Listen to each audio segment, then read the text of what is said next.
সবাইকে ফেভারিট ফুডে স্বাগত। আজ আমি তোমাদের সাথে চিকেন পিৎজা বানানোর রেসিপি শেয়ার করব।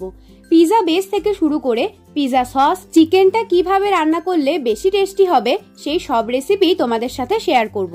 আর এই পিৎজাটা তোমরা খুব সহজেই গ্যাসের আগুনে বানিয়ে নিতে পারবে। প্রথমে হাফ কাপ কুসুম গরম জলের মধ্যে ছোট চামচের 1 চামচ চিনি আর 1 চামচ ইস্ট 15 মিনিটের জন্য ঢাকা দিয়ে রেখে দিচ্ছি। ডো তৈরি করার জন্য 2 কাপ ময়দা নিচ্ছি, পরিমাণ মতো নুন দিলাম। এবার ভিজিয়ে রাখা ইস্টটা দিয়ে দিচ্ছি। ইস্ট না থাকলে দই দিয়েও তোমরা পিৎজা বেস বানিয়ে নিতে পারবে, তবে ইস্ট দিলেই পিৎজা বেসটা বেশি ভালো হয়। এখানে ইস্টের জল সমেত মোট 1 কাপ জল আমার এই ডোটা তৈরি করার জন্য লেগেছে। এইভাবে একবার পিৎজা বানানো শিখে গেলে এরপর হয়তো দোকান থেকে বেশি দাম দিয়ে পিৎজা কিনে খেতে যাবে না। দোকানের থেকেও বেশি টেস্টি হয় এই পিৎজাটা। এইরকম একটু চিটচিটে করে ময়দাটা মাখবে। 4 থেকে 5 মিনিট মেখে নিয়ে ওপরে একটু তেল বুলিয়ে ঢাকা দিয়ে রেখে দিচ্ছি। এবার এই ময়দাটাকে কম করে 1 ঘন্টা মতো রেখে দিতে হবে। এখানে আমি 150 গ্রাম হাড় ছাড়া মাংস নিয়েছি। এখন মাংসটাকে ম্যারিনেট করে নেব। ছোট চামচের 1 চামচ দিচ্ছি আদা রসুন বাটা, পরিমাণ মতো নুন, শুকনো লঙ্কা গুঁড়ো, হাফ চামচ গোলমরিচ গুঁড়ো, হাফ চামচ দিচ্ছি গরম মশলা গুঁড়ো আর হাফ চামচ হলুদ। সব উপকরণ খুব ভালো করে মিশিয়ে নিচ্ছি। এটা কিছুক্ষণ থাক, এই সময় পিৎজা সসটা বানিয়ে নেব। কড়াইতে 2 চামচ মতো সাদা তেল দিলাম। তেলটা একটু গরম হলে দিচ্ছি 1 চামচ রসুন কুচি আর দিচ্ছি 3 চামচ কুচি করা পেঁয়াজ। পেঁয়াজটা দেখো একদম ছোট্ট ছোট্ট করে কুচি করেছি। রসুন আর পেঁয়াজ যতক্ষণ না ভালো করে ভাজা হয়ে এই রকম গোল্ডেন হচ্ছে ততক্ষণ কিন্তু খুব ভালো করে ভেজে নিতে হবে। এবার দিয়ে দিচ্ছি টমেটো বাটা। এখানে আমি মিডিয়াম সাইজের 2টো টমেটো দিয়েছি। একটা পিৎজা বানানোর জন্য এই পরিমাণটাই যথেষ্ট। এবার দিয়ে দিচ্ছি পরিমাণ মতো নুন। মিডিয়াম হিটে রেখে টমেটোটা খুব ভালো করে ফুটিয়ে ফুটিয়ে রান্না করে নিতে হবে। দেখো জলাভাবটা অনেকটাই চলে গেছে, টমেটোর কাঁচা গন্ধটাও নেই। এখন দিচ্ছি ছোট চামচের 2 চামচ চিনি, 1 চামচ শুকনো লঙ্কা গুঁড়ো আর 1 চামচ কাশ্মীরি শুকনো লঙ্কা গুঁড়ো। এখানে বলে রাখি, তোমরা যদি গোটা কাশ্মীরি শুকনো লঙ্কা পাও তাহলে 3 থেকে 4টে লঙ্কা জলে ভিজিয়ে রেখে টমেটোর সাথে পেস্ট করে দিয়ে দিতে পারো। সসটা প্রায় হয়েই এসেছে।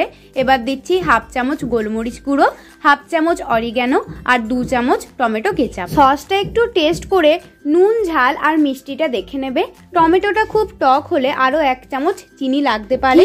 এই রকম গাঢ় অবস্থায় সসটা নামিয়ে নিতে হবে। এবার চিকেনটা রেডি করে নিচ্ছি। একটা প্যানে 2 চামচ তেল দিলাম। এবার ম্যারিনেট করা চিকেনের পিসগুলো দিয়ে দিচ্ছি। মিডিয়াম হিটে 5 থেকে 6 মিনিট ভালো করে নাড়াচাড়া করে নেব। মাইক্রো ওভেনের পিৎজাটা বানালে এই রকম চিকেনটাকে আগে ভাজার প্রয়োজন হবে না, একবারে পিৎজার উপর সরাসরি চিকেনগুলো দেওয়া যেত। দেখো চিকেনটা একটু নরম হয়ে গেছে, তবে পুরোপুরি সেদ্ধ হয়নি। এই অবস্থায় সব চিকেনগুলো তুলে রাখছি। সবকিছুই রেডি করা হয়ে গেছে। এখন চলো পিৎজাটা বানিয়ে নেব। দেখো ডোটা আগের থেকে অনেকটাই ফুলে উঠেছে। এই ডোটাকে আরো একবার মেখে নিতে হবে। খুব বেশি মাখার প্রয়োজন নেই, 1 থেকে 2 মিনিট একবার মেখে নিলেই হবে। এই প্লেটের মধ্যে পিৎজাটা বানাবো। প্লেটের ওপর 1 চামচ তেল বুলিয়ে নিলাম। হাতের মধ্যে একটু সাদা তেল বুলিয়ে নিয়েছি। এবার এইভাবে 2 হাতের সাহায্যে ডোটাকে এপাশ ওপাশ করে একটু বড় করে নিতে হবে। আর এইরকম বড় হয়ে গেলে প্লেটের মধ্যে ডোটা দিয়ে দিচ্ছি। এবার ওপর থেকে চারিদিকে প্রেস করে একটু সমান করে নিতে হবে। সাইডগুলো এইভাবে টেনে টেনে ছড়িয়ে দিতে হবে।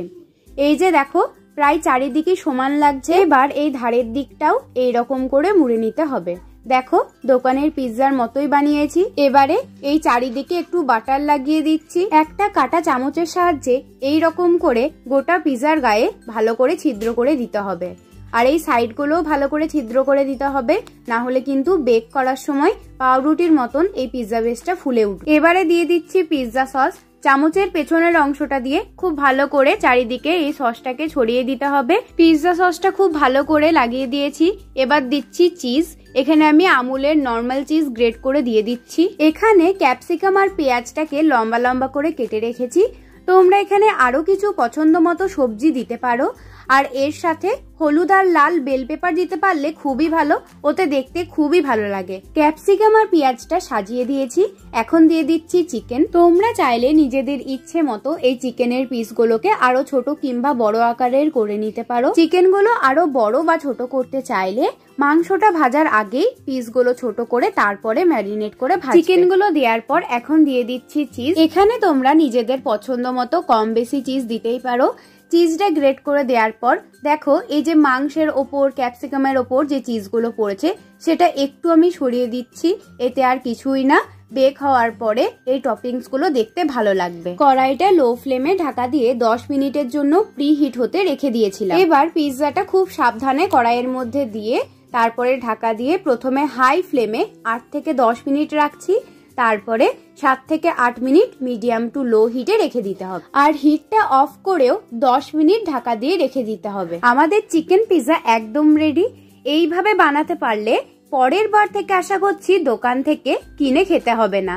পিৎজার নিচের দিকটা খুন্তির সাহায্যে এইভাবে খুব সহজেই তুলে নেওয়া যাবে। এবারে একটা প্লেটে সার্ভ করে নিচ্ছি। সবশেষে দিচ্ছি চিলি ফ্লেক্স আর অরিগ্যানো। এবার একটা চাকুর সাহায্যে পিৎজাগুলোকে স্লাইস করে নিচ্ছি। আর তোমাদের কাছে যদি পিৎজা কাটার থাকে তাহলে তো খুবই ভালো, খুব সহজেই কাজটা হয়ে যাবে। এত দূর পর্যন্ত যদি ভিডিওটা দেখে থাকো তাহলে আশা করছি ভিডিওটা তোমাদের ভালো লেগেছে। তাহলে কিন্তু অবশ্যই চ্যানেলটাকে সাবস্ক্রাইব করে দিও, আর একটা লাইকও তোমাদের থেকে আশা করছি। নিজেদের মন্তব্য কমেন্টে জানিও।